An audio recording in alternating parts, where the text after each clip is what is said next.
Chairman PTI barrister Gauhar कहते हैं कि अभी भी देर नहीं हुई है, सियासत में बात होनी चाहिए, लेकिन फिलहाल किसी से कोई मुज़ाकरात नहीं हो रहा है। हमारी 180 नशिस्तें थी, खैबर पख्तूनख्वा में 2/3 अक्सरियत थी। हमारे लोगों को शहीद किया गया और बानी पीटीआई को नाहक कैद किया गया।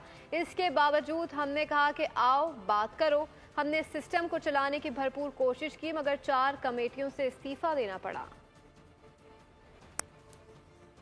कुछ नहीं हुआ, अभी भी कुछ नहीं हो रहा, कहीं भी कोई मुज़ाकरात नहीं हो रहे, कहीं भी कोई बात नहीं हो रही। हम 180 सीटें जीत चुके थे, 2/3 मेजॉरिटी थी केपीके में, मेजॉरिटी थी पंजाब में, 9 सीटें थी हमारी उधर, अभी उनके साथ बैठे हैं, वो 91 के साथ फिर हम असम्बली में बैठे।